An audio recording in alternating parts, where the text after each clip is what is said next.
Radio Libertaire, la voix de la Fédération anarchiste, sans Dieu, sans maître, sans pub.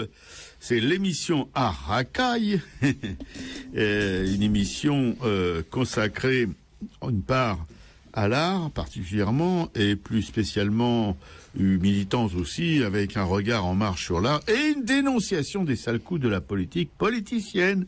C'est ça, c'est Arakaï, voyez-vous. Le blog de cette émission, www.arakaï.fr. Voilà. Et l'émission de ce matin sera consacrée à la Lorraine. Elle est intitulée En passant par la Lorraine, parce que on va vous relater, si vous voulez, entre autres choses, notre petit Viron fait là-bas il y a environ 1 mois, 2 mois, Dominique. Oui, un bon mois. Un bon mois, voilà. On est allé donc à Nancy, avec sa merveilleuse place Stanislas, etc., etc. Enfin, on vous dira tout ça au cours de l'émission. Tout d'abord, avant d'attaquer la citation de cette émission, écoutez bien, parce que elle est toute simple, cette citation de Max Stirner, mais il faut réfléchir un peu pour la comprendre quand même. Les pauvres sont coupables de l'existence des riches. Et notre camarade Piquet-Cou me posait la question, qu'est-ce qu'il veut dire par là? Quelque chose comme ça, n'est-ce pas? Ouais, on y a réfléchi. Voilà. Et moi, j'ai cru comprendre qu'effectivement, et j'en suis convaincu, que nous sommes coupables tous, nous les modestes, nous les sans grade, nous les sans fric aussi, nous sommes responsables de l'existence des riches, puisque les riches se font du gras sur nous. Et on accepte de se faire plumer par ces pourris. Donc, effectivement, comme les citoyens qui votent sont responsables des politiques nazes qui gouvernent ou qui prétendent gouverner ce pays, eh bien, les pauvres sont coupables de ceux qui s'en fouillent plein les fouilles, les patrons, les actionnaires, etc., etc., etc. Ouais. Quelque chose à ajouter? Ouais, en fait, on rejoint la servitude volontaire de la Boétie. Oui, tout à fait. Ouais.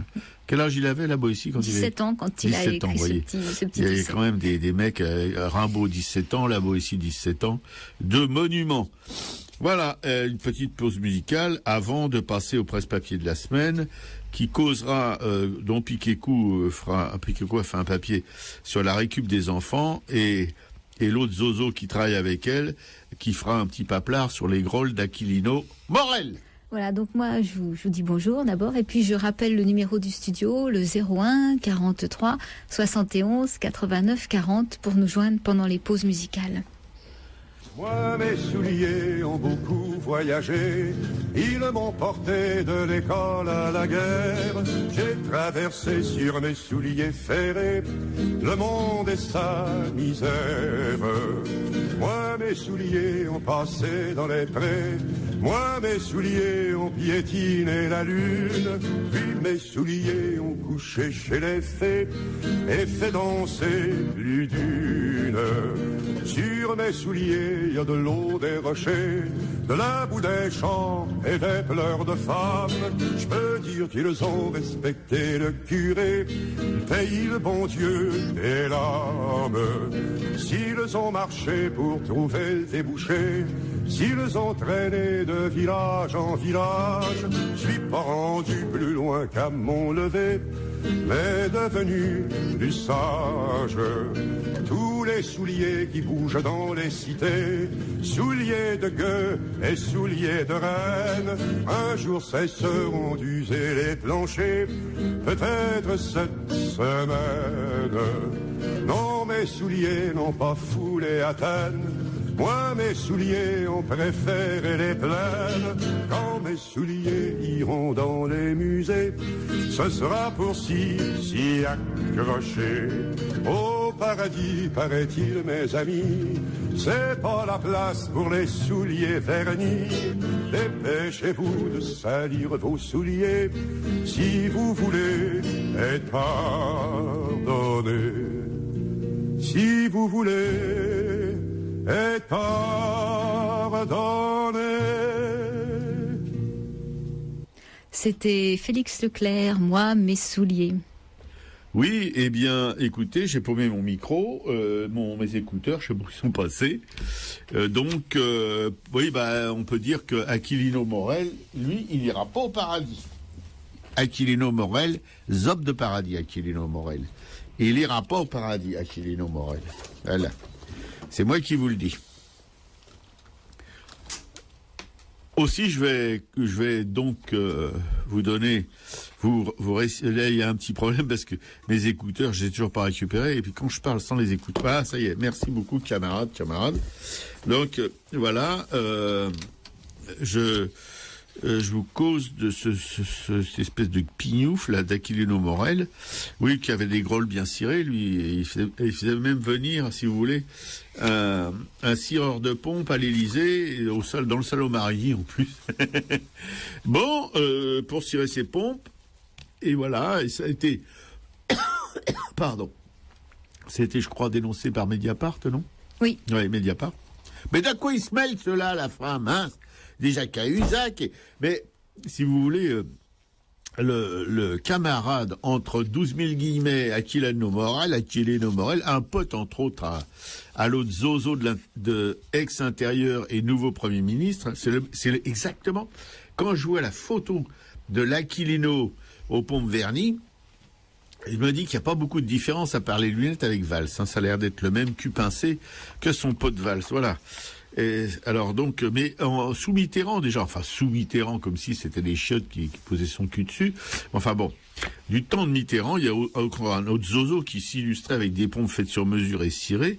C'était le ministre Dumas, vous voyez, ministre des Affaires étrangères, je crois, qui est aussi, mais lui, s'est pas fait virer par Mitterrand parce que Mitterrand, lui, il était pas. D'abord, il avait une autre cote quand même que le rigolo qui est actuellement à l'Élysée. Et puis bon, à ce moment-là, on pardonnait beaucoup de choses, on oubliait beaucoup de choses aussi.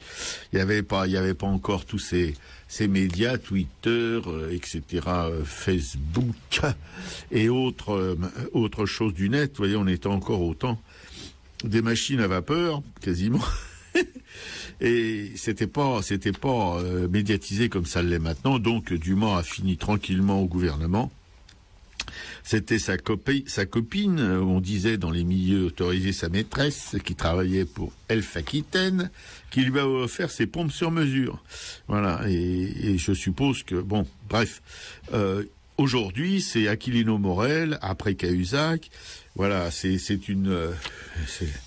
voilà, quelle différence, on se pose même plus la question, quelle différence entre la gauche et la droite, quand on voit des zozos comme ça, ça serait à droite, ça choquerait pas, parce que bon, on a l'habitude qu'à droite, ils en ont rien à foutre des prolos, puis de toute façon, c'est pas des prolos, ils défendent les riches, donc ils aiment bien vivre comme les riches, mais à la gauche, il y a encore des gens qui se posent la question, à gauche, comment que ça se fait que les gens de gauche, mais déjà, virez de vos têtes, gens de gauche, ça n'existe plus dans ce pays, la gauche. Il y a plus de gauche. Il y a la droite, et il y a la droite, mais il n'y a pas de gauche, parce que même des gens comme Mélenchon, je rappelle à tout hasard 30 années de Parti socialiste, on peut douter qu'il ait changé brutalement comme ça, qu'il soit devenu une espèce de diva de la gauche à gauche toute. Dans tous ces gens-là font doucement rigoler. Voilà, ils sont dans le même trip que les politiques qui tiennent le pouvoir dans ce pays, qui se revendiquent du pouvoir dans ce pays en tout cas. Voilà. Leur rêve, c'est de les remplacer, soi-disant pour faire mieux, mais à mon avis, ça sera pas pire, ça sera pas mieux, ça sera exactement la même chose, voilà. Parce que pour des milliers de raisons, mais bon, pour la principale raison, à nos yeux, à nous anarchistes, c'est que c'est des gens qui sont élevés, quand les gens, en tout cas de l'ENA et de Sciences Po, ils sont dans le giron, ils têtent au lait de la République compromise depuis 1870 dans toutes les magouilles possibles et imaginables, avec 2 guerres sur la gueule, etc., voilà. Bon, 3 guerres sur la gueule, oui, bah oui. Non, la guerre de 70, c'était Napoléon. 3. Napoléon le Petit, dit Badinguet. Mais depuis, bon, ils ont eu quand même la guerre de 14 en plein dedans, et puis la guerre de 39-45, et puis la guerre d'Algérie, puis la guerre d'Indochine, et puis maintenant ils sont en Afghanistan où ils ont décollé, mais enfin ils y ont été un petit peu quand même. Ils sont en Afrique pour mettre de l'ordre. Alors que le bordel, c'est eux qui l'ont foutu. Enfin bref, vous voyez, on n'en sortira pas. La gauche fait exactement la politique de la droite. Et voilà. Et puis malheureusement, ou moi je dis bien fait pour les pauvres types qui y croient, eh ben ils sont servis. Seulement le truc, c'est que nous on n'y croit pas, mais on est à la même enseigne qu'eux, quoi. Voilà. Il n'y a pas de différence entre ceux qui votent et ceux qui votent pas. Ils mangent à la même gamelle, de gré ou de force. Voilà, c'était les dernières turpitudes de nos camarades socialos, en la personne d'Aquilino Morel, qui a jamais été à mon avis socialiste, pas plus que Valls, pas plus que Hollande, pas plus que tous ces gens-là, quoi. Ouais, quand on le voit en photo avec sa petite écharpe autour du cou, là. Sa petite écharpe saharienne, hein, ouais. Et puis voilà. Ses petites lunettes. Mais en tout cas, dans l'histoire, c'est son cireur de chaussures qui s'est quand même fait licencier. Voilà. Oui, j'ai oublié le principal presque, parce que voilà, il a licencié, oui, évidemment, son cireur de godasses, quoi, parce que voilà, c'est ça montre toute la grandeur du personnage, quoi. C'est vraiment un exemple pour la jeunesse française. Voilà. Et ce cireur de chaussures qui risque d'être peut-être mis sur écoute aussi, on ne sait jamais, des fois qu'il parle de trop. Bah voilà, c'est ça. Il y a ça aussi, effectivement. Ouais. Voilà. Alors bon, Mediapart, merci, hein, continue comme ça, mon pote. Mon pote. Qui continue comme ça, qui, comme le canard, etc., qui en met une couche sur Aquilino Morel et le salaud de l'Élysée, parce que il a traité il a traité Hollande de salaud, parce que Hollande le virait. Voilà, et quand même, il faut dire le degré d'intimité qu'il y avait entre eux, parce qu'il tutoie le président, il le traite de salaud, tranquille, et puis il n'y a pas d'insulte.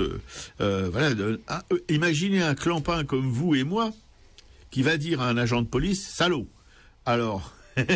il se retrouve au trou illico, vous voyez. Mais un mec qui traite le président de la République à l'Élysée de salaud, bah lui, voilà, il sort de là. Moi, je suis pas pour qu'on enferme les gens. Enfin, c'est pour donner, encore une fois, ce qui nous sépare de ces gens-là. Donc, de mon côté, un billet plus souriant ce mardi, donc pour évoquer le Festival de la Récup en Île-de-France. Un festival qui était organisé dans le cadre du Festival des Utopies Cocrètes.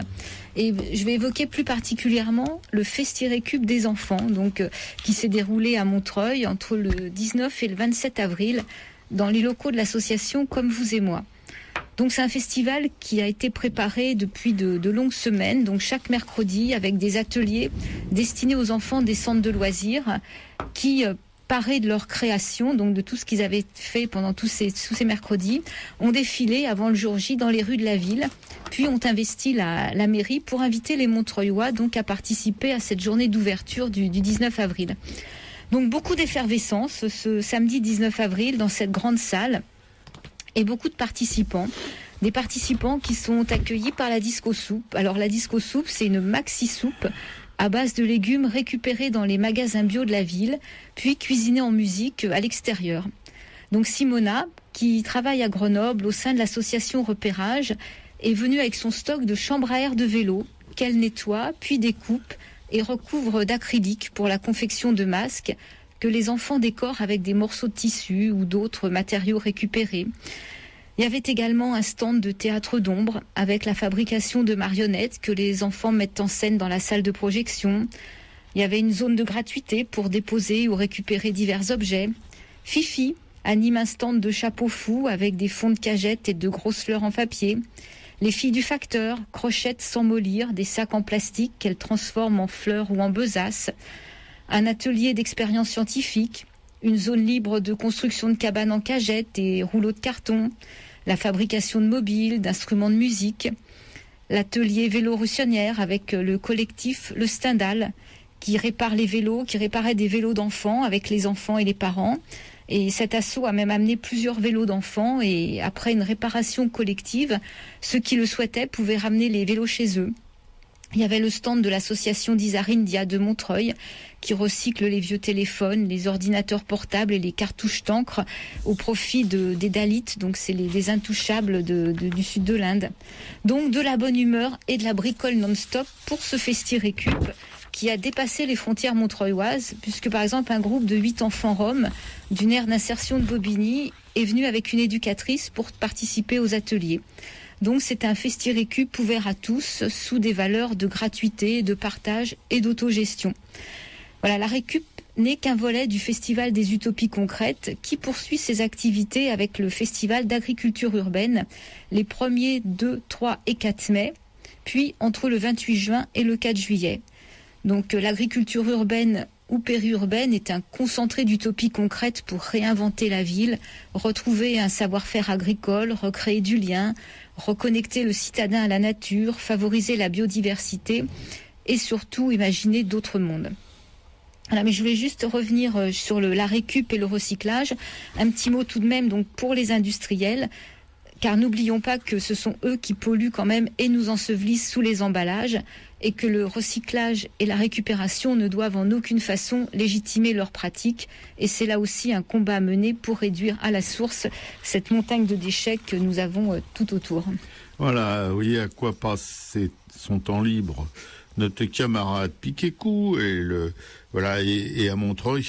Apparemment, il y a de quoi faire. Ça n'arrête pas à Montreuil. Ça n'arrête pas entre les murs à pêche, le blé qu'on sème et qu'on récolte, et le marché du dimanche où il y a un fabricant de bière, montreuillois, qui fabrique la zymotique, mais maintenant ça va être autre chose, enfin je sais pas. Ouais, elle va s'appeler la Montreuilloise. La Montreuilloise.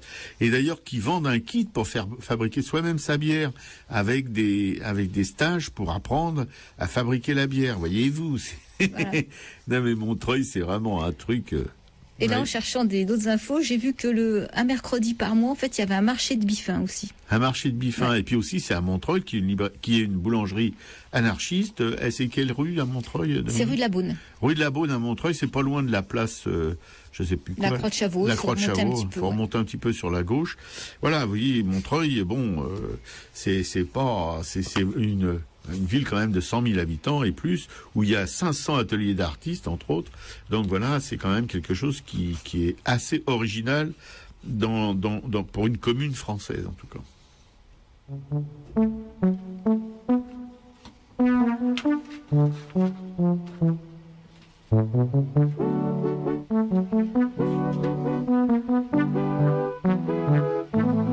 Je récupère les savates, les épluchures de patates, les pots, les plats et les cartons, les bombes à ras et les boutons, les piles de papier froissé, même les cols à tapisser, à recycler toutes les clés, imaginez les porte-clés.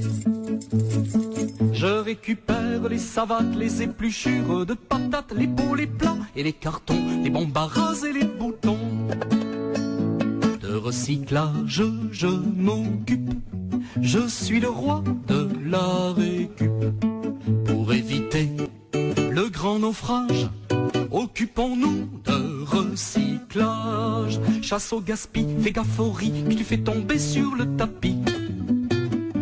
Pire tu ne finis pas les frites qu'à t'oublier dans la marmite. À brûler toutes nos énergies, on va remonter à la bougie. Les préhistos, sucez les os, laissez pas un clou aux oiseaux. Et les boîtes de médicaments, comment les recycler, comment faire du neuf avec du vieux, transformer tout cela au mieux. De recyclage, je m'occupe, je suis le roi de la récup. Pour éviter le grand naufrage, occupons-nous de recyclage. Demande un peu sur internet qu'on n'écrase plus les canettes. La consommation nous enterre, le monde se tape le cul par terre. Et nous serons bientôt tous cuits si l'atome fait son court-circuit. Chacun dans son coin, mes canards, faisons le ménage pour les renards. Réinventons-nous des forêts, sans dépotoirs et sans déchets, en jogging, surtout en jupe, soyons les rois de la récup. De recyclage, l'on s'occupe, on est les rois de la récup. Pour éviter le grand naufrage, occupons-nous de recyclage. Sans peur et sans démagogie, on est tous pour l'écologie. On est tous pour l'écologie. Pour que la terre soit toujours belle, ne la changeons pas en poubelle. Apprenons vite sans hésiter le petit geste de propreté. Si c'est comme les travaux d'Hercule, du plus grand jusqu'au minuscule. Les matchs, les pogs et les panneaux, il y aura plus rien pour les fourneaux. On riait de Buffalo Bill, mais que pense-t-on de Tchernobyl? De recyclage, je m'occupe. Je suis le roi de la récup. Pour éviter le grand naufrage, occupons-nous de recyclage. Occupons-nous de recyclage. C'était Michel Melchion, le roi de la récup. Sur Radio Libertaire, la voix de la Fédération anarchiste, sans Dieu, sans mettre sans pub, à Racaille. Le blog de l'émission www.arracaille.fr pour vous causer tout de suite par l'intermédiaire de notre camarade Piquet-Cook, oui, sa voix, vous voyez ce que je veux dire. Bon, de l'école de Nancy. Voilà, difficile de passer par la Lorraine et de s'arrêter à Nancy sans évoquer l'Art Nouveau et l'école de Nancy. L'école de Nancy est un mouvement artistique important, même si nous nous éloignons de la peinture. À l'approche du XXe siècle et dans toute l'Europe, les arts décoratifs connaissent un renouveau des formes et des décors. C'est l'annexion de 1870 qui fait de Nancy la capitale de l'Est de la France. L'afflux d'Alsaciens mosellans, fuyant l'annexion allemande, entraîne le développement de l'activité économique et intellectuelle, ainsi que la construction de nouveaux quartiers. L'Art Nouveau sert de ciment culturel pour ces migrants qui ont trouvé refuge à Nancy. De nombreux artistes abordent avec un dynamisme neuf la conception des meubles et des objets d'art. Ils vont donner naissance à l'école de Nancy, qu'on a appelée aussi l'Alliance provinciale des industries d'art. L'industrie d'art et les artistes décorateurs vont travailler ensemble dans des métiers comme la verrerie, la cristallerie, le papier peint, l'imprimerie, la reliure d'art, la broderie, l'orfèvrerie, la ferronnerie, le bois, le bronze, avec une inspiration puisée dans les motifs japonais et des motifs floraux comme le ginkgo, l'ombelle, la berce, le chardon. Donc à la croisée de l'art et de l'industrie, cette école investit ainsi les domaines de l'architecture et du mobilier par l'intermédiaire des techniques les plus diverses. Les ateliers conjuguent la création de pièces uniques avec une production en série qui se veut à destination d'un public le plus large possible. Mettre la beauté à la disposition de tous, comme le revendiquait Roger Marx, un critique d'art nancéen, inspecteur général des musées et ardent défenseur des talents méconnus, donc qui a fait la promotion de l'école de Nancy. C'est Émile Gallet, un céramiste et verrier qui est considéré comme le fondateur de cette école en 1901, accompagné de ses amis Majorel, ébéniste et décorateur, des frères Daume, verriers, Victor Prouvé, peintre, sculpteur, graveur, qui travaille le cuir, qui dessine des motifs de broderie et des bijoux, et Eugène Vallin, architecte et ébéniste. D'autres artistes rejoignent cette école, Jacques Grubert, qui est peintre verrier, Camille Gauthier, qui est ébéniste, Henri Berger, décorateur, illustrateur, Ernest Bussière, sculpteur, les frères Muller et Joseph Janin, verrier, ainsi que plusieurs architectes comme Émile Bernard. Voilà, une déambulation dans les rues de Nancy donc offre aux promeneurs la possibilité de regarder le design architectural de cette école. Par exemple, la brasserie Excelsior, l'immeuble Margot, rue Stanislas, la maison Huot, l'immeuble Lombard, la villa Majorel, voilà, le musée de l'école de Nancy. Donc Nancy est un petit peu un musée à ciel ouvert. Au sous-sol du musée des Beaux-Arts sont exposées toutes les verreries de Daume. Voilà, Gallet ensuite décède le 23 septembre 1904. Victor Prouvé le remplace à la tête de l'association. Et en 1909 est organisée à Nancy l'exposition internationale de l'Est de la France. Les artistes de l'école de Nancy exposent ensemble pour la dernière fois. Et la guerre de 14, puis le développement du mouvement art déco, par exemple Daume, Gruber ou Majorel, marginalisent l'art nouveau. Comme dans le reste de l'Europe, le style est dédaigné jusqu'au début des années 80. Voilà, un espèce de comment dirais-je, pas de résumé, mais de digest sur l'école nancéenne, que j'ignorais complètement jusqu'à ce que Piquet-Cook se décide à me dérider les fesses, enfin les fesses de l'esprit plutôt, à propos de cette école de Nancy que je trouve passionnante. Évidemment, moi je suis pas très comment dirais-je, art déco. Mais quand même, c'est passionnant parce que aujourd'hui Nancy est complètement oubliée. Enfin, en tout cas, cette grande période de l'art à Nancy, l'art déco est complètement oubliée. Elle renaît peu à peu depuis les années 80. Mais enfin bon, ça fait pas quand même la une des magazines d'art, on peut pas dire. Et hélas, parce que bon, c'est l'art. Comment dire, on dit l'art appliqué, c'est quand même quelque chose de magnifique. C'est là que se transmettent des savoirs qui datent de plusieurs siècles. Et si on les perd, eh ben on perd vraiment une grande part de la sensibilité et de l'âme artistique de ce pays. Voilà. Ouais. Mais c'est vrai qu'en plus des verreries Dôme, donc qui sont exposés au sous-sol du musée des Beaux-Arts de Nancy, Nancy a son musée de l'école de Nancy qui est dans une ancienne maison, la maison Corbin, je crois, et qui montre bien, il y a tout, il y a un mobilier, les verreries, enfin il y a tout ce qui est représentatif de du mouvement de cette école. Nous on n'y est pas allé, on n'avait pas trop de temps, on a fait seulement le musée des Beaux-Arts. Et puis après, une visite à Pierre Copp, voilà. Mais vraiment, si vous pouvez aller à Nancy en train, ça c'est assez rapide. Et puis il y a des choses vraiment magnifiques à voir. C'est une ville étonnante. Ouais, dans les détails pratiques, on s'est aperçu parce que bon, c'est le TGV Est qui est en général assez onéreux, mais en faisant l'aller-retour sur la journée, on a pu avoir un tarif à 40 €, ce qui reste abordable. À mon avis, c'est au moins plus du double. Hein. Non, plus du double, voilà. Donc ça c'est un détail pratique important pour ceux qui n'ont pas les bourses super gonflées comme les patrons du CAC 40, quoi. Voilà, des gens comme nous, quoi. Donc moi j'ai mis tous les liens sur le blog en avance. Donc s'il y a des auditeurs qui pendant qu'ils nous écoutent sont sur internet, là j'ai mis un lien sur tous les artistes que j'ai nommés, et après en fait sur chaque artiste on peut voir un peu ce qu'il a fabriqué. D'accord, merci beaucoup Piquet.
Voilà une chanson traditionnelle de 1885, donc on ne présente plus en passant par la Lorraine. Oui, que tous les petits chantent. Enfin bon, on aurait bien aimé savoir pourquoi cette chanson. Qu'est-ce qui l'avait inspirée? Est-ce que c'est autre chose que ça, la simple inspiration d'une genre de comptine ou de choses comme ça? Mais c'est intriguant quand même pourquoi ils passent par la Lorraine avec leurs sabots, et pourquoi ils rencontrent une fille au bord d'une fontaine qu'ils trouvent vilaine, etc. Voilà, il y a des choses pourquoi ces trois capitaines en plus? Voilà, bon, la Lorraine n'est pas particulièrement militariste, bon, sauf quand elle est agressée. Mais voilà, bon, on aurait bien, s'il y a un auditeur ou une auditrice et un auditeur qui en savent un peu plus, on serait bien content qu'ils nous le disent. Et tout de suite, on va passer sur Radio Libertaire, la voix de la Fédération anarchiste, sans Dieu, sans maître, sans publicité, à Jacques Callot.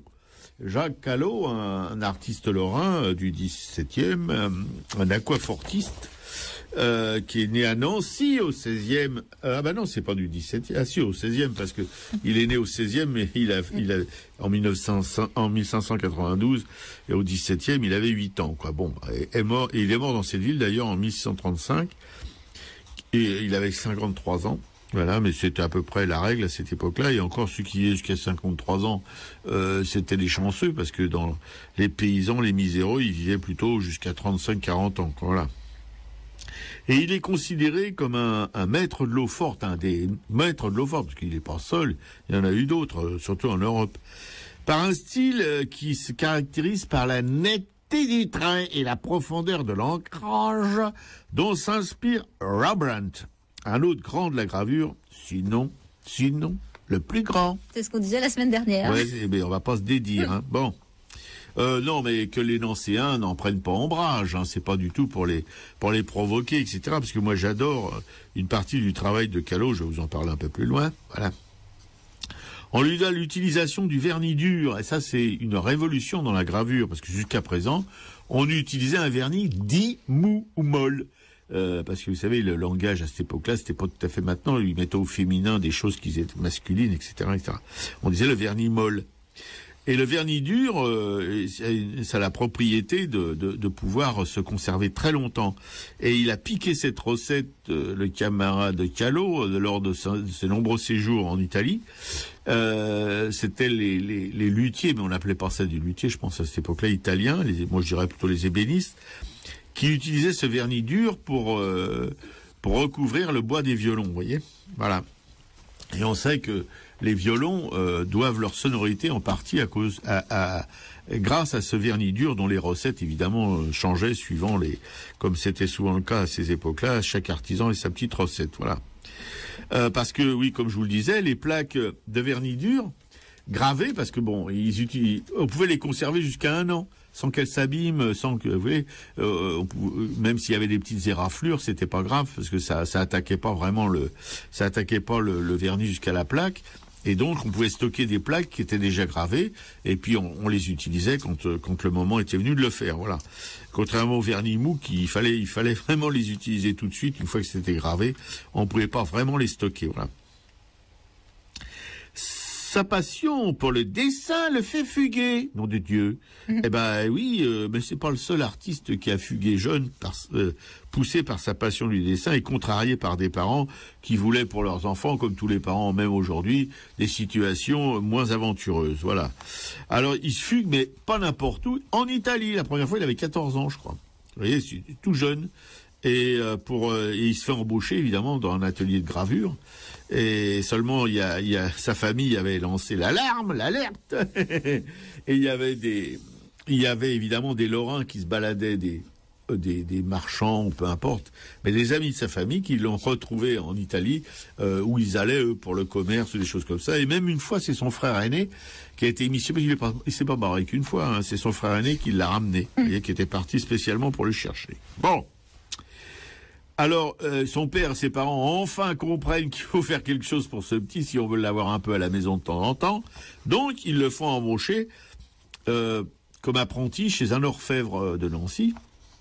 Et c'était en général, même des peintres ont été en apprentissage chez des orfèvres. Et pour un graveur, bon, c'est vraiment l'idéal parce que les orfèvres, vous savez, ils gravaient des bijoux, ils gravaient des choses comme ça. Donc, pour apprendre le métier de graveur, c'était chez un praticien comme un artisan.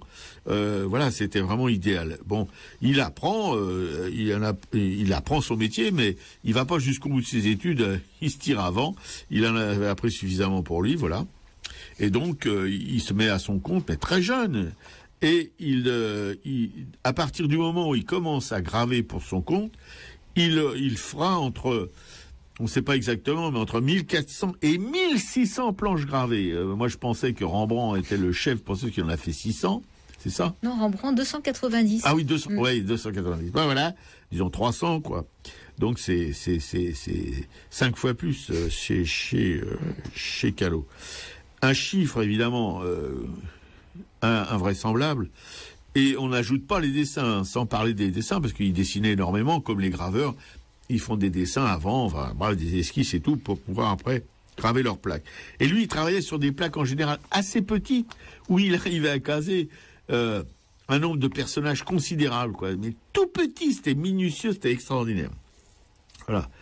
Par contre, on connaît aucune peinture de sa main. Alors, maintenant, avec Callot, alors que ça veut dire, tous les graveurs peignaient un petit peu, ou alors les peintres gravaient beaucoup. Bah, fait bon. Mais là, non, rien du tout. Il a tout consacré au dessin et à la gravure, voilà. La question qu'on peut se poser, pour un peu, lorsqu'on doit parler d'un artiste. Quelle question se pose-t-on? Quelle question je me pose quand je vais vous parler d'un artiste? C'est un peu récent, ça, remarquez. Je vous dirais pas que ça date de longtemps. Alors, pour Lorrain, non, pour Callot, pas Lorrain. Pourquoi j'ai marqué Lorrain? C'est toi qui parles de Lorrain? Non. Bon. Peut-être parce que c'est une question de la Lorraine. Pour Callot, je réponds sans respirer. J'ai bloqué ma respiration. La série de ses gobies. Il a fait 21 plaques au total. Les gobies, c'est en italien, ça s'appelle des gobies, mais en franchouillard, ça serait plutôt les bossus. Voyez-vous? Une vingtaine de planches, 21 exactement, qui représentent des êtres difformes, nains, bossus, ou les deux à la fois.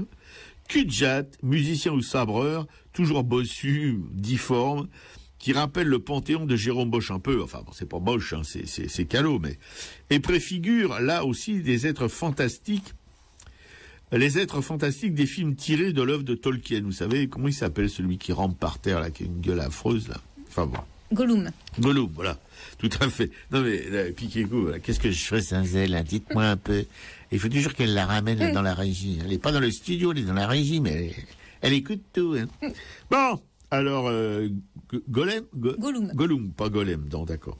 Voilà. Il s'est probablement pas probablement, mais il s'est sûrement inspiré, en Italie, ça date de l'Italie, ça, de ce qu'il pouvait voir autour de lui à une époque où la guerre de 30 ans, c'est des ravages, mais elle faisait des ravages en France. Je suppose qu'en Italie, il y avait des conséquences aussi. Par contre, les épidémies telles que la peste et la grande misère du peuple, ça c'était international, c'est-à-dire européen à cette époque-là, voilà, pouvaient produire ces êtres improprement qualifiés de monstres, sorciers, et autres réputations, parce qu'évidemment, quand on était difforme, bossu, calleux, etc., on était forcément sorcier, quoi, qui pouvaient, outre les sarcasmes et la maltraitance, les conduire parfois jusqu'au bûcher, voyez-vous, parce qu'on va vous passer une petite chanson après de Brel, où il parle justement d'un bossu, lui qui a fini pendu, voilà. Où on est suisse donc, voilà, jusqu'au bûcher. Mais moi j'aime, je sais, j'ai un penchant, j'espère que c'est pas un penchant pervers, mais j'ai un penchant pour tous ces gens qui sont à part, qui sont mis à part, qui sont mis en marge de la société à cause de leur difformité, vous voyez. Et ça commence, il n'est pas nécessaire d'être bossu, d'être scrofuleux, etc. Ça commence bien avant. Le dénigrement des gens qui sont pas beaux, qui ont pas les dents blanches et qui se lavent pas tous les jours. Voilà.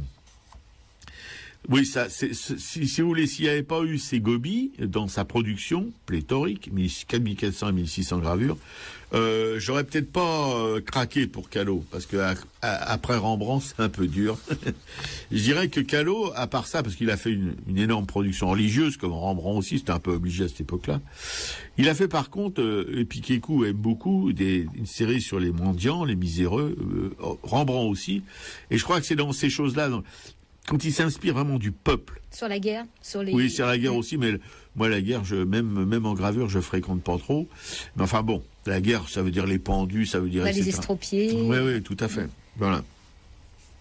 Mais par contre, ces gobies, oui, je trouve qu'il y a une liberté, une espèce de facilité, enfin dans le grotesque, etc., qui sont assez fascinants. Voilà, un trait, j'ai écrit un trait époustouflant de liberté. Voyez-vous, là, voyez quand même, j'écris quand même. Mais ça peut un peu faire penser aussi à, il y en a certains qui ont des masques à la Commedia dell'arte. Absolument.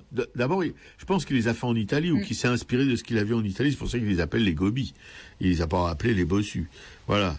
Bien sûr, on peut effacer ces gravures consacrées aux misères de la guerre, les gueux, la religion, mais non. On ne peut effacer, je me relis même pas, on ne peut effacer ces gravures consacrées aux misères de la guerre, les gueux et la religion. La religion, je suis moins branché, mais enfin bon. Alors lui, il a fait des miséreux, Rembrandt, il a fait des mendiants. Ben, c'est la même chose. Hein. C'est vraiment, ils se sont penchés sur... Moi, je crois que les meilleures gravures de Rembrandt, c'est celles où, justement, il s'inspire des misères du peuple, quoi, de la vie populaire, en tout cas. Pas seulement de la misère, mais de la vie populaire. Parce que quand il fait un meunier ou un moulin, c'est pas la misère, mais bon, voilà. Alors, le graphisme de Rembrandt, si on veut le comparer à celui de Callot, ben, on fait des comparaisons, forcément, puisqu'on revient d'Amsterdam. Bon. Et on est allé après avoir vu, mais on n'a pas vu Callot à Nancy, parce que ils ont un fonds, le plus grand fonds, je crois, de Jacques Callot, plusieurs centaines, je pense, mais il était pas là. À ce moment-là, on a vu. Ils font tourner pour éviter justement que ça s'abîme de trop. Ouais, voilà. Là, on a vu juste un plan de ville, c'est pas très bandant. Hein. Voilà. Je trouve que le graphisme de Rembrandt est quand même plus dingo que celui de Callot, qui, hormis ses fameux gobies, était plus proche de Dürer, mais sans être Dürer, parce que Dürer c'est vraiment glacé, c'est de la taille douce, vraiment taille douce. Callot c'est quand même de l'eau forte, c'est autre chose, quoi. C'est plus libre. Bon, mais il y a un côté quand même moins dingo que dans le trait que Rembrandt. Alors, je demande humblement pardon à la Lorraine, la patrie de mes ancêtres, pour cette infidélité, même si j'y suis pas passé avec mes sabots, mais là, ça pourrait le faire. Hein. Non, je suis pas chauvin du tout, mais bon, voilà, c'est seulement pas du chauvinisme, c'est qu'il faut reconnaître les choses. Enfin, pour moi, il y a des gens qui placeront certainement Callot au-dessus de Rembrandt. Et ça, ouais, voilà. Ce que je veux dire, si je choisis de parler de Callot comme ça, c'est parce que j'essaye de vous transmettre mes émotions. Je ne sais pas si j'ai réussi, mais en tout cas, c'est une tentative. Voilà. Alors, comme je vous l'ai dit au début, Callot la glisse à 53 ans, en laissant derrière lui, je me répète, une œuvre pléthorique. Mais ces gobies, moi, ça me fait penser en fait à tout ce qui est les reproductions qui sont encore qui remplissent l'Heroic Fantasy actuellement. Absolument, oui. Ah non, tout à fait. Ouais, il y a ça. Vous voyez, on invente. En fait, moi, on vous l'a dit quelquefois dans cette émission, depuis le temps que ça dure, que on n'invente pas grand-chose. On voit différemment, on décrit différemment, on exécute différemment, mais le fondamental est toujours là, quoi. Les choses incontournables de ce qui nous inspire, elles sont toujours les mêmes, quoi. Voilà, absolument. Alors, si vous voulez, maintenant, il y a sûrement, je sais pas dans la tête là, mais des gens qui travaillent dans cet esprit-là, peut-être pas en gravure, mais en tout cas, comme l'a rappelé Piquet-Coup, au cinéma et dans l'Heroic Fantasy aussi. Dans la BD particulièrement. Ouais. Oui, tout à fait. Donc sur le blog, là justement, j'ai mis un petit lien YouTube sur un petit diaporama qui passe en revue les 21 illustrations de Gobi. Okay.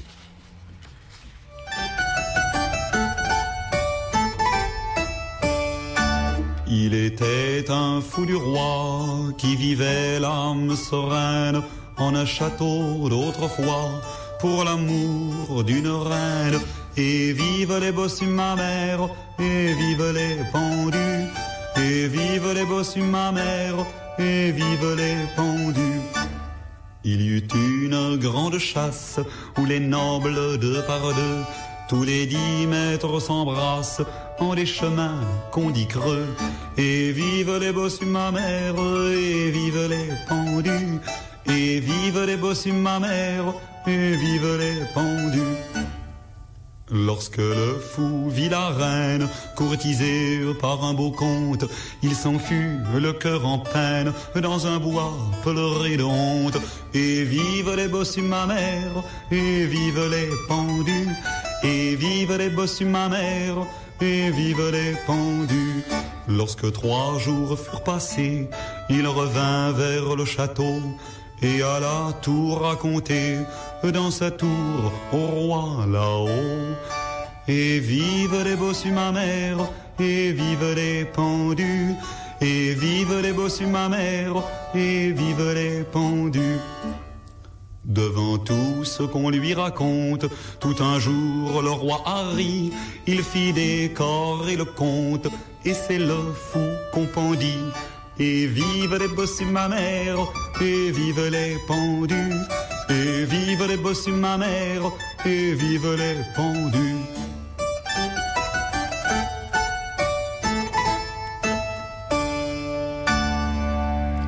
C'était Le Fou du Roi par Jacques Brel. Sur Radio Libertaire, la voix de la Fédération anarchiste, toujours sans Dieu, sans mettre, sans pub. Arracaille, le blog de l'émission, www.arracaille.fr. Je l'ai dit, c'est l'émission. Une émission consacrée à l'art en Lorraine, en passant par la Lorraine. Et tout de suite, notre camarade Pic et Coup, cet intellectuel, alors, je vais vous parler d'un artiste lorrain, qu'elle adore, complètement inconnu, surtout de moi, Émile Friant. Voilà, Émile Friant, donc un peintre à l'honneur au rez-de-chaussée du musée des Beaux-Arts de Nancy. Donc Émile Friant, 1863-1932, il est né à Dieuze, dans le département de la Meurthe, et sa famille rejoint Nancy lors de l'invasion prussienne en 1870. Donc talentueux, il intègre très jeune l'école des Beaux-Arts de Nancy et va exposer dès l'âge de 15 ans. C'est un peintre que l'on qualifie de naturaliste et il quitte Nancy pour Paris uniquement pour exposer les sujets lorrains qu'il peint, donc les thèmes de la vie quotidienne et des portraits de proches collectionneurs. Il est médaillé à plusieurs reprises, déjà pour son tableau Oedipe maudissant son fils Polynice et médaille d'or à l'exposition universelle de Paris pour son tableau La Toussaint. Il a 26 ans. La Toussaint, c'est une huile sur toile de 3,34 mètres sur 2,50 mètres. Voilà, adossé je décris brièvement le tableau, adossé au pilier d'une des portes d'entrée d'un cimetière de Lorraine, un aveugle emmitouflé implore la charité des visiteurs, tandis que dans leurs vêtements de deuil, un homme, 2 femmes et 2 fillettes se hâtent, les bras chargés de chrysanthèmes. Au-delà de la grille devant laquelle il se presse, apparaît un paysage enneigé et parcouru de nombreuses silhouettes, toutes vêtues de sombre, c'est un peu comme une procession. Et on remarque de forts contrastes entre les plages blanches à l'arrière et les vêtements sombres de la famille en deuil. Donc il peint ses portraits et la vie quotidienne d'une manière réaliste, et ces tableaux font parfois penser à des photographies. C'est un procédé nouveau qui le fascine. Ce sont des hommes, par exemple, on peut voir des hommes attablés pour une discussion politique. Un autre tableau sont des enfants qui se baignent, une promenade en barque avec des amoureux, une jeune Nancéenne emmitouflée dans les rues de la ville quand il neige, la douleur d'une famille dans un cimetière. Voilà. Émile Friant part pour Paris pour devenir donc professeur de dessin aux Beaux-Arts, mais son succès décline à la fin du 19e siècle. Il ne suit pas le courant du fauvisme et du cubisme. Donc, tandis que son activité de peintre ralentit, Émile Friant se consacre plus sérieusement maintenant à la gravure, qu'il travaille à la pointe sèche, qu'il ébarbe soigneusement pour lui donner un aspect plus proche de l'eau forte. Il est aussi donc aquafortiste, mais ne réalisera que 5 gravures. Il renoue avec l'art de l'estampe, et peintre reconnu et comblé, il n'a pas de soucis pécuniaires, et il fait des navettes donc entre Nancy, qui est son port d'attache, et Paris, où il est professeur. Et donc la gravure est un médium plus facile et plus léger que la peinture à l'huile, qui lui permet de travailler un peu partout. Il grave plus de 77 sujets différents, des portraits, des autoportraits, des scènes de genre, d'enfance, des scènes d'intimité, des sujets religieux. Et c'est le musée des Beaux-Arts de Nancy, bien sûr, qui détient sa plus grande collection d'estampes. Mais collection qui n'est malheureusement pas visible. Pas visible, on n'a pas de peau, nous. Ouais. À moins d'être chercheur, je pense que les étudiants-chercheurs ont accès à ces réserves. Bah, c'est dégueulasse, mais pourquoi le public n'a pas accès et les étudiants-chercheurs? Tout le monde n'est pas étudiant, quand même. On aurait dû faire valoir notre titre d'Arracaille. Oui, bien sûr, on ne peut pas assez valoir. Voilà. Donc, écrivain, réalisateur et maître de conférences à l'université de Nancy, Philippe Claudel, très attaché à sa région, a écrit un petit bouquin, Au revoir Monsieur Friant, dans lequel il fait résonner ses souvenirs d'enfance. Il avait une grand-mère qui était éclusienne, je crois, avec les tableaux d'Émile Friant. malheureusement, c'est un livre que j'ai cherché en vain dans les bibliothèques. Donc, j'ai pas pu l'avoir sous les yeux. C'est vraiment dommage. Et tout à l'heure, donc, Robert parlera donc de Pierre Copp. On avait déjà un petit peu évoqué ce peintre assez fantastique, là, qui a illustré aussi un livre pour enfants de Philippe Claudel qui s'appelle Le Monde sans les enfants. Oui, heureusement qu'il l'a illustré parce que le texte est pas vraiment excitant. Donc voilà, Émile Friant, effectivement, je crois que c'est pas forcément la tasse de thé de Robert, mais moi j'ai beaucoup aimé. Une fois, j'avais parlé de Rémi Coq quand on était allé à la piscine de Roubaix, et en fait, les peintures m'ont un peu fait penser à celles de Rémi Coq, et c'est certaines peintures effectivement réalistes de la vie quotidienne. Oui, non, mais heureusement qu'on n'a pas tout à fait les mêmes goûts, ça serait chiant. De quoi on parlerait?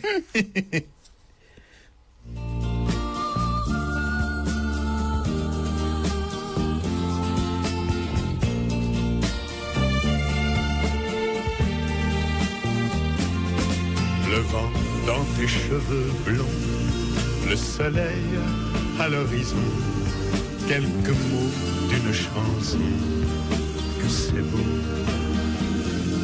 beau la vie. Un oiseau qui fait la roue sur un arbre déjà haut, et son cri par-dessus tout, que c'est beau la vie. Tout ce qui tremble et palpite, tout ce qui lutte et se bat, tout ce que j'ai cru trop vite, à jamais perdu pour moi. Pouvoir encore regarder, pouvoir encore écouter, et surtout pouvoir chanter, que c'est beau la vie. Le jazz ouvert dans la nuit, sa trompette qui nous suit dans une rue de Paris. Que c'est beau la vie. La rouge fleur éclatée d'un néon qui fait trembler nos deux ombres étonnées. Que c'est beau la vie. Tout ce que j'ai failli perdre, tout ce qui m'est redonné, aujourd'hui me monte aux lèvres en cette fin de journée. Pouvoir encore partager ma jeunesse, mes idées, avec l'amour retrouvé. Que c'est beau la vie. Pouvoir encore te parler, pouvoir encore t'embrasser, te le dire et le chanter. Oui, c'est beau la vie.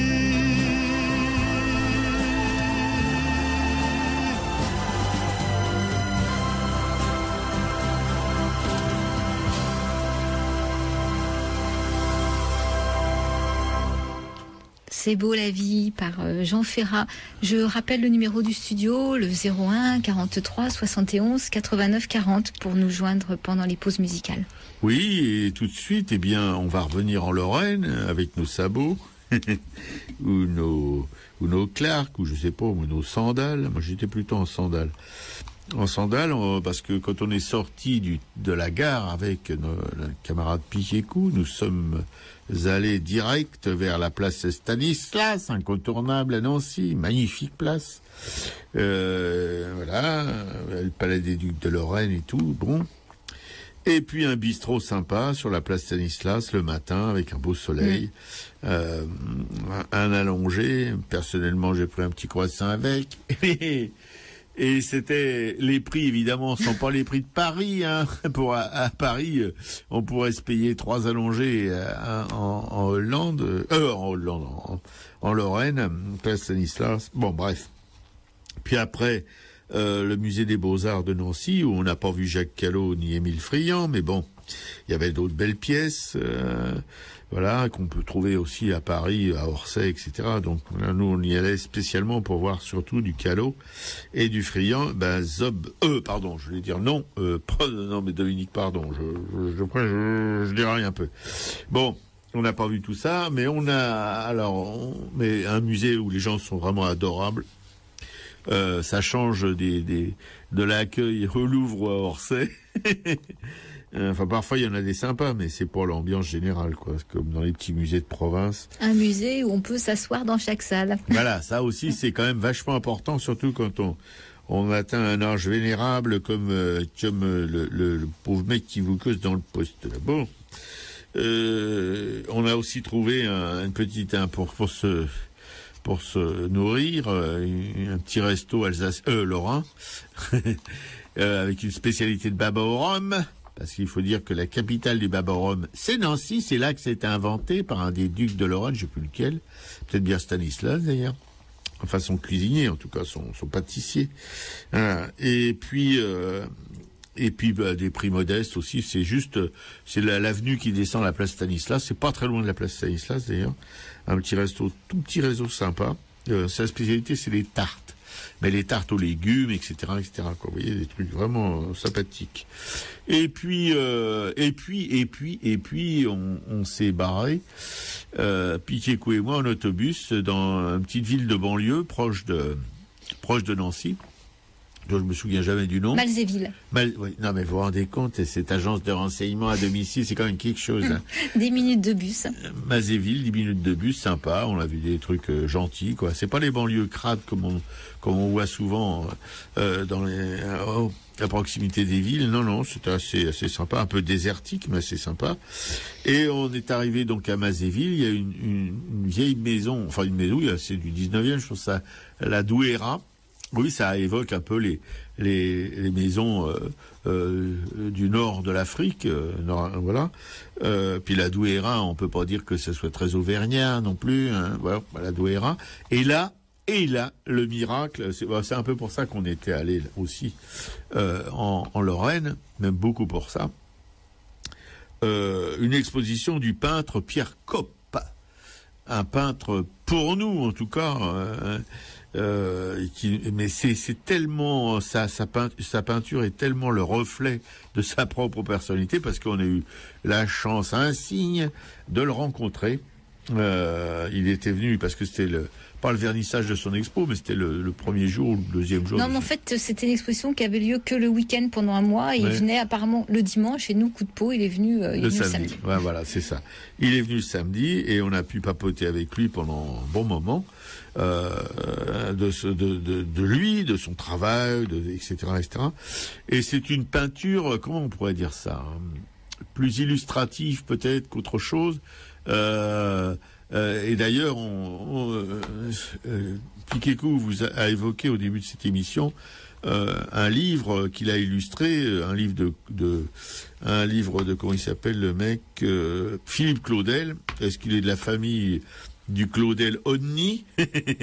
On n'en sait rien. En tout cas, sa littérature nous laisse un peu sceptiques. Ouais, c'est un ancien. C'est un ancien, ouais. Il écrit donc à partir de ses visites au musée de Nancy, des Émile Friand que lui a pu voir, et il est illustré par Pierre Copp. Ces illustrations, si vous allez dans une bibliothèque à Paris ou ailleurs, et que vous demandiez ce bouquin, vous verrez la peinture de Pierre Copp en quelque sorte, parce que il n'y a pas une grande différence entre ces illustrations d'un livre d'enfants, d'histoire pour les enfants, avec sa peinture, quoi. Voilà, mais c'est d'une fraîcheur, c'est d'une, voilà, il y a des couleurs, avec des formes de personnages, avec un trait un peu tremblé, vous voyez, non, il y a une liberté, mais inouïe.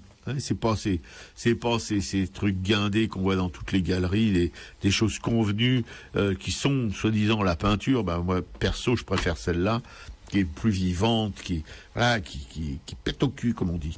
Ouais, on n'imagine pas du tout son âge quand on voit sa peinture, non. Ses illustrations. Ouais, il a 83 balais, voilà, mais vous voyez, quand on le regarde, on n'a pas du tout conscience qu'il a cet âge-là, quoi. Absolument pas.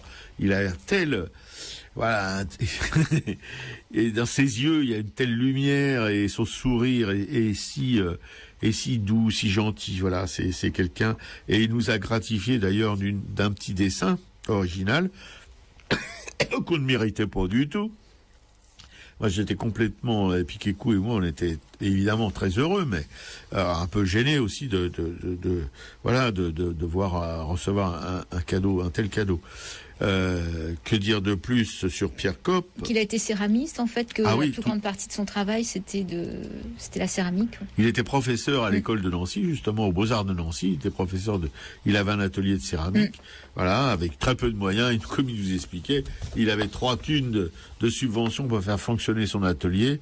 Voilà, donc il pouvait pas faire quand même des choses extraordinaires. C'est quand même invraisemblable qu'un atelier d'une école de Beaux-Arts soit à court de fric pour pouvoir enseigner à ses étudiants. C'est invraisemblable. Bon, il a passé sa vie comme ça, il a travaillé à faire de la céramique, qui se rapproche plus de la sculpture d'ailleurs que de la céramique convenue. Enfin, il a fait des céramiques très colorées aussi, comme ses peintures, c'est exactement la même chose. Du vitrail aussi. Du vitrail aussi, voilà, du vitrail. Il a une compagne beaucoup plus jeune que lui. Alors, et puis on se dit, tiens, c'est peut-être une élève de son atelier, et qui elle par contre est céramiste, et qui fait des céramiques qui sont vraiment vraiment intéressantes. Elle fait des animaux, hein, elle fait des animaux, des poules. Avec plein de poules dans leur jardin. Ouais. Mais c'est craquant, mais en même temps c'est vraiment l'esprit de Pierre Coppe, quoi. On sent qu'il y a une osmose entre les deux, une fusion, voilà. Eh bien, que dire de plus sur Pierre Coppe? Il habite pas évidemment à Nancy, il habite une autre ville l'autre ville de Lorraine, là, où j'étais allé, à Metz. Oui, Montigny-les-Metz, ou Metz, ou Montigny-les-Metz. Non, Montigny-les-Metz, c'est là où il nous disait qu'il avait été à l'école de musique avec Jean Rustin. Non, mais écoutez, vous vous rendez compte, nous, Jean Rustin, qu'on adore dans cette émission, dont on a découvert l'œuvre dans cette émission, on parlait de Jean Rustin, parce que ça me faisait penser quand même, il y a quelque chose, ça n'a rien à voir avec la peinture de Jean Rustin, mais dans l'émotion, il y a quelque chose et même Pierre Coppe et Jean Rustin, ils ont des trucs qui sont un peu semblables dans le physique, dans la manière, dans la gentillesse, surtout une énorme gentillesse. Je sais pas si tous les Lorrains soient comme ça, quoi. Bon, et il disait qu'il avait connu Rustin, ils avaient été à l'école ensemble. Donc c'est quand même incroyable. Ouais, ça nous a aussi un petit peu c'est des rencontres comme ça invraisemblables. Vous dites, on va là-bas pour voir un artiste, pas pour voir un artiste, pour voir son œuvre, son expo, dans un lieu vraiment pas du tout ordinaire. Les rares visiteurs qu'il y avait, c'était des gens qui aimaient son travail, et puis il y a même une dame qui a acheté une grande peinture d'ailleurs, voilà, qui était là, sa fille est artiste, enfin, on sent que c'est la famille, tout ça, c'est les gens qui sont très proches, et on rencontre l'artiste alors que c'était pas prévu, et en plus, c'était un mec qui avait été à l'école avec un de nos artistes préférés, Jean Rustin. Vous vous rendez compte? Bon. Si on peut dire qu'il y a une partie de son travail qui c'est des petits personnages, en fait, ça fait plein de petits de petites cases avec des têtes, des tas de visages un peu partout. Oui, c'est ça. C'est si vous voulez, il fait une bagnole, par exemple une voiture ou un bateau ou un immeuble. Le graphisme est pour moi c'est un top sommet. Et à l'intérieur, il fait plein de petites cases. Vous voyez, il tire des lignes en verticale, horizontale pour faire des cases, et là-dedans il met une tête de petit bonhomme ou de petite bonne femme. Et puis alors, si c'est une bagnole, il met des petits trous en bas, il met et puis aussi il fait ce qu'il a fait craquer surtout Piquet-Cou. Il fait des énormes bonnes femmes avec des tout petits seins. Qui sont collés, mais 2 petites boules quand même, avec des yeux, et ça a piqué le coup, là. Alors elle a craqué sur les petits seins, allez savoir pourquoi. Ouais. Hein, bon. En fait, elles ont comme un tablier qui arrive au niveau de la poitrine, et là il y a les 2 petits seins qui ressortent juste au milieu du tablier. Oui, et alors que ce sont des énormes bonnes femmes, vous voyez, c'est pas du tout sexy. Normalement, les bonnes femmes comme ça, elles ont des grosses mamelles qui leur tombent sur les genoux, pratiquement, vous voyez, comme les mecs qui sont vieux, ils ont les burnes qui leur tombent sur les genoux, bon. On n'est pas différent de nos compagnes. Et puis voilà, non, lui, il leur fait des petits seins comme s'il voulait rattraper le côté un peu grotesque de ces personnages, quoi. Leur donner un aspect plus avenant, quoi. Ouais, sauf que tu me disais qu'effectivement, dans le livre pour enfants, plus de petits seins qui dépassent. Mais ça, je pense que c'est ce bon ennemi de Claudel qui a dû lui interdire, tu vois. Parce que quand même, les enfants, maintenant, quand on a fait un bouquin sur le nu, un bouquin d'enfants avec que des personnages nus, évidemment, la droite, elle apprécie pas, hein. Surtout les cathos de droite, ils apprécient pas. Mais là, ça c'est un peu ridicule, alors que Coop, lui, toutes ces nanas, elles ont des seins à l'air. Et là, il y en a des nanas dans ce bouquin, mais il y en a eu aucune qui a les seins à l'air, quoi. Voilà, c'est un peu, oui, enfin bon, ouais, c'est un illustrateur, et en fait, il doit servir le livre de l'écrivain. Et lui, il l'a très bien servi, sauf qu'il a servi un livre qui, à mon avis, ne peut pas avoir un succès phénoménal, parce que, comme je le répète souvent, c'est le texte qui fait la valeur d'un livre, hein. Si les gens achètent pour une histoire, si l'histoire est mauvaise, même la plus belle illustration du monde, elle ne rattrapera pas le bouquin, quoi, voilà. Ouais, alors apparemment Philippe Claudel est connu aussi pour un bouquin qui s'appelle Les Armes Grises, un livre sur la guerre de 14, ouais. Qui apparemment est un livre qui marche bien. Oui, il est peut-être plus écrivain de guerre qu'écrivain pour les enfants. Mais là, effectivement, je trouvais que ça manquait. J'ai lu la première histoire, donc ce monde sans les enfants, ça manque d'originalité. Enfin, on est un peu lésé, quoi, frustré quand on a terminé cette histoire de 2-3 pages. Alors on est désolé, hein, Monsieur Claudel, hein, faut pas nous en vouloir, mais on dit ce qu'on pense, nous, en général, ici. On prend pas vraiment des gants. Voilà, on reconnaît que c'est du travail, on reconnaît qu'écrire c'est pas si facile que ça, tout ce que vous voulez. Mais enfin, c'est le résultat qui est le plus important, il me semble, dans tout ça.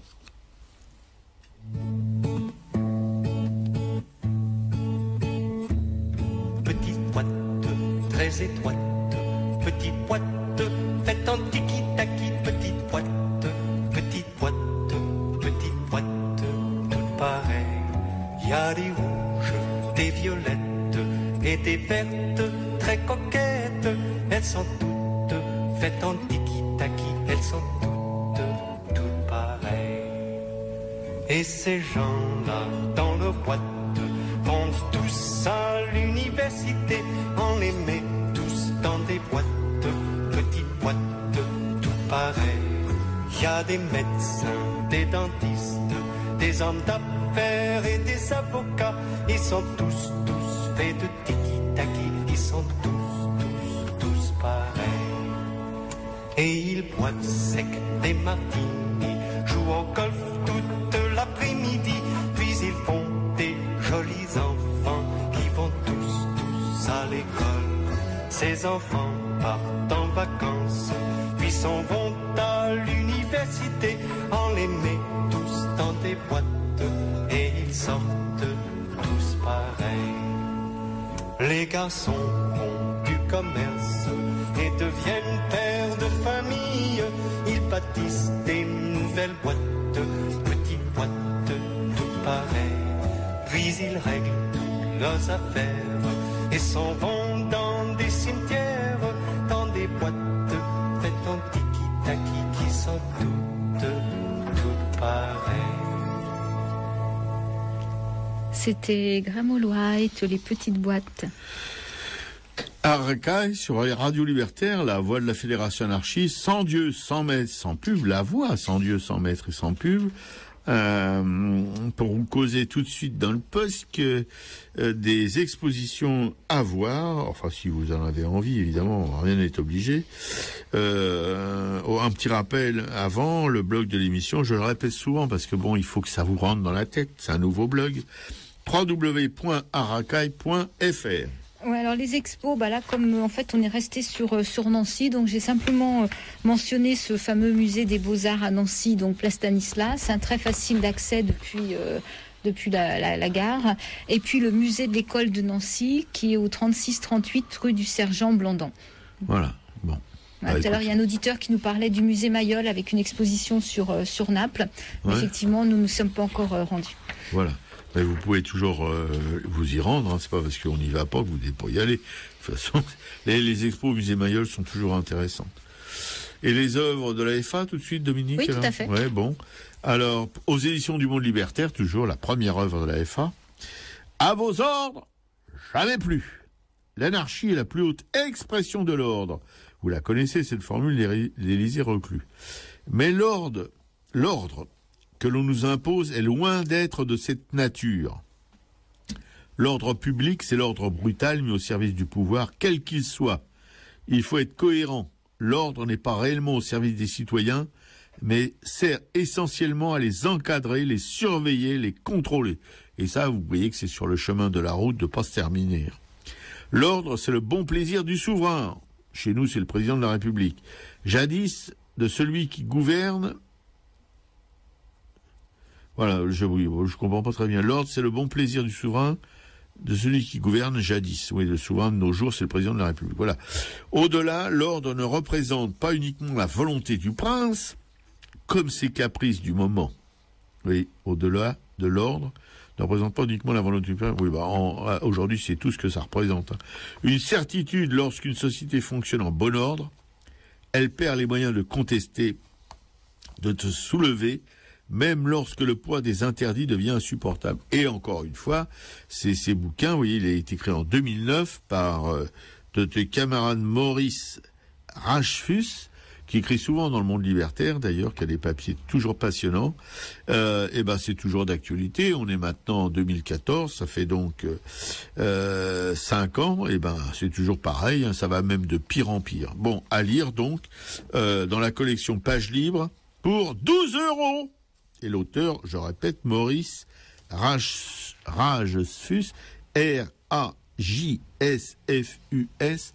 qui écrit des bons papiers aussi dans le Monde libertaire, dont le Monde libertaire, c'est l'hebdo de la Fédération anarchiste, qui paraît évidemment comme tous les hebdos, toutes les semaines, que vous avez le plus simple, c'est si vous êtes à Paris, c'est d'aller où vous êtes sûr d'en trouver en tout cas, c'est à la librairie Publico, 145 rue Amelot, Paris, 11e métro Robert Kahn, fille du Calvaire, au République. Là, vous avez au 145 rue Amelot, la librairie Publico, et puis ces dépôts de presse du Monde libertaire, du hors-série et du 15 hebdomadaire gratuit. Voilà. La librairie Publico, vous pouvez vous abonner à ces revues mythiques, vous comprenez ? Et puis prendre aussi pour, ça j'en parlerai après, vous abonner, et puis vous voyez, la fonction d'une librairie, n'est-ce pas ? C'est de vendre des livres. Surtout. Alors bon, pour acheter des bouquins, et vous avez là vraiment une, comment dirais-je, comment on appelle ça, un stock, je sais pas, il y a plein de livres, quoi, pour tout dire.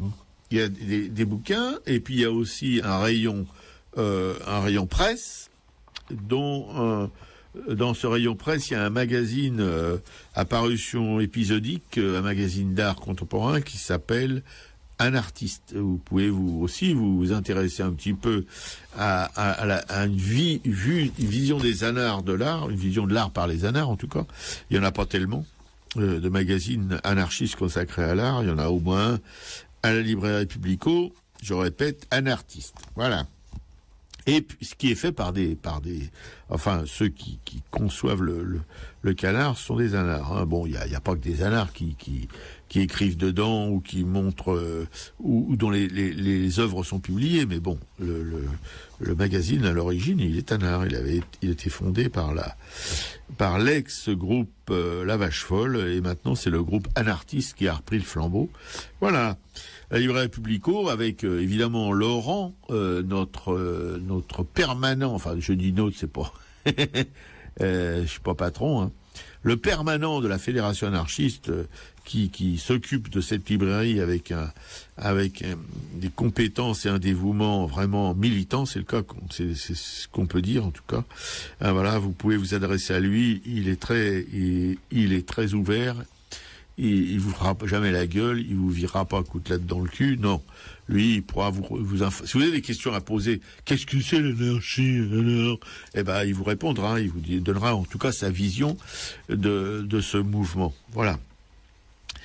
Et puis, vous pouvez évidemment y souscrire à un plan pour renflouer la librairie qui en a bien besoin.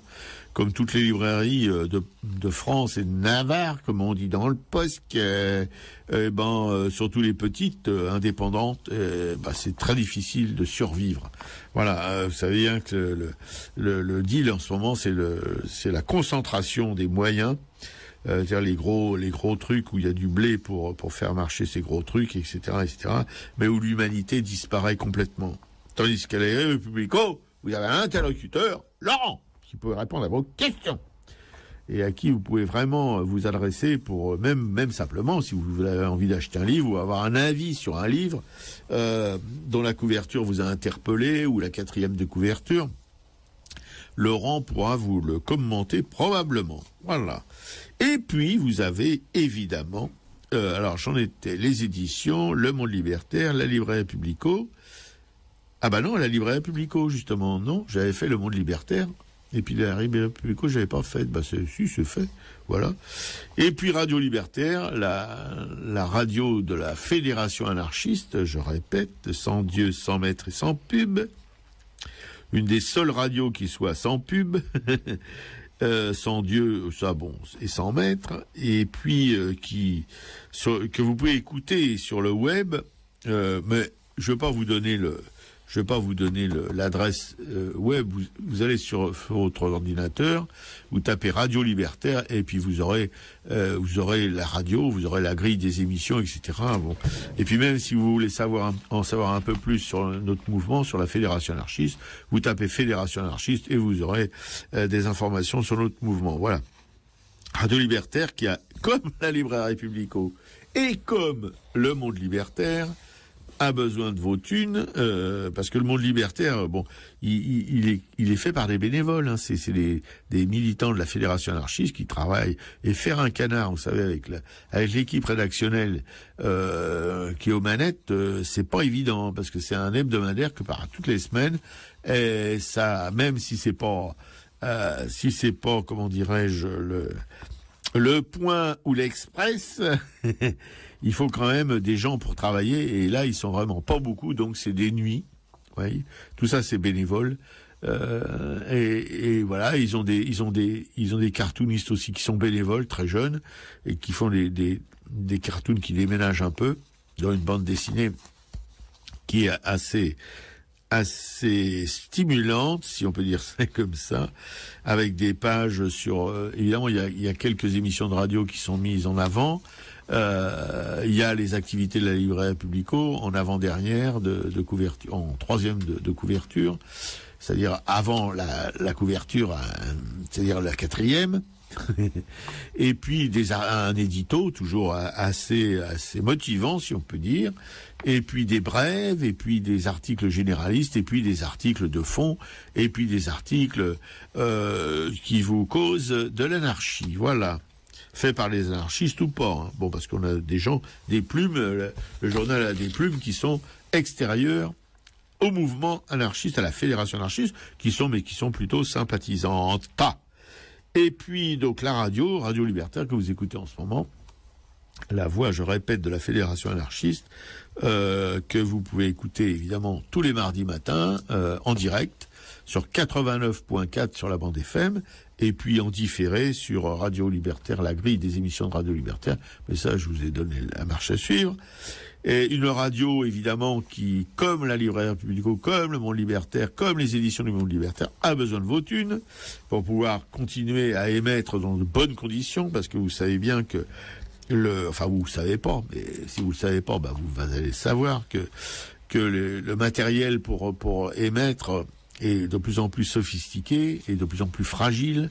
Là, on a une centaine de responsables de régie, de techniciens de régie qui aident les animateurs d'une émission, qui sont parfois aussi animateurs, à faire le boulot de radio, quoi. Donc c'est des mains différentes, des manières de toucher au matériel différentes.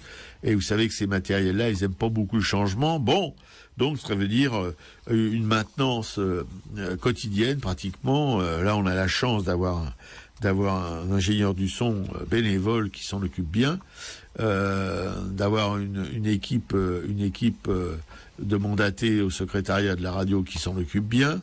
Vous voyez, je fais du cirage de pompe. C'est Aquilino Morel qui m'a donné des idées. Et puis, parce qu'à la FA, on fait pas beaucoup de cirage de pompe, hein. Bon, c'est pas notre genre. Mais bon, il faut quand même reconnaître qu'il y a des gens qui se défoncent pour que cette radio puisse vivre. Mais sans thune, évidemment, même les meilleures volontés, bonnes volontés, pourront pas remplacer le matériel avec leurs petites mains, s'il n'y a pas de la thune pour l'acheter. Alors, il y a une carte pour ça, il y a une carte d'auditeur de Radio Libertaire, que vous pouvez retirer à la librairie Publico, qui vous coûtera 20 thunes, mais vous pouvez aussi souscrire à un plan pour la librairie pour le Radio Libertaire, une souscription pour leur filer des thunes tous les mois. Et tout ça, je le répète, et je le répéterai encore longtemps, c'est à la librairie Publico que vous pouvez retirer les formulaires, etc. Si vous êtes nul comme moi pour remplir ce genre de choses, Laurent vous expliquera gentiment comment il faut faire.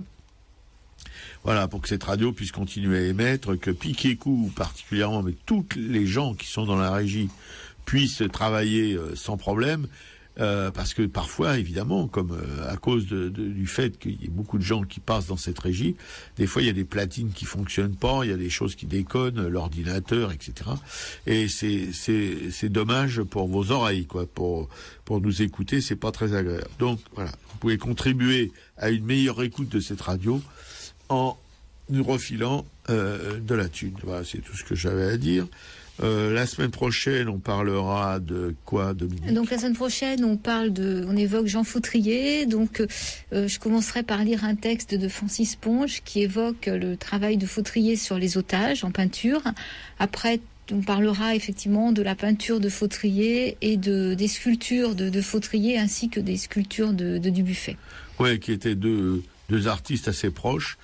Mais Fautrier, lui, a inventé une nouvelle technique de peinture qu'on appelle la haute pâte. Mais la haute pâte, c'est Dubuffet qui l'a baptisé ainsi. Je me prenais la tête pour savoir ce que ça voulait dire, la haute pâte.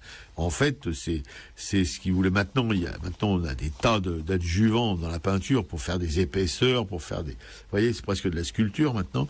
Et Fautrier, lui, c'était beaucoup plus rustique son histoire, mais en fin de compte, c'était exactement la même chose, c'est-à-dire faire des empattements presque à la truelle, vous voyez, pour voilà.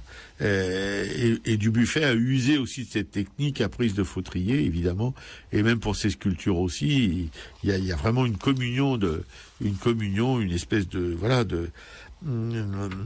d'entraînement entre les deux, voilà, mais c'était des potes, hein, c'était pas des concurrents sauvages. Voilà. Je crois que j'ai fait le tour, ma chère Dominique. Oui, je pense. Et pour une fois miracle, les 25, on est prêts. Ouais. À dégager. Donc moi je vais terminer avec une chanson de Gilbert Bécaud qui s'appelle Mes mains. Ça c'est un petit clin d'œil à nos auditeurs de la nation. Voilà, alors salut à tous, merci de nous avoir écoutés, à la semaine prochaine. Voilà. Et après donc en attendant que Laurent arrive pour son émission, ce sera Lénie Escudero, ce sera le CD qui est passé tout à l'heure qui fera la jonction avec l'émission de Laurent. Ah super. Voilà. Je vous dis au revoir, à la semaine prochaine.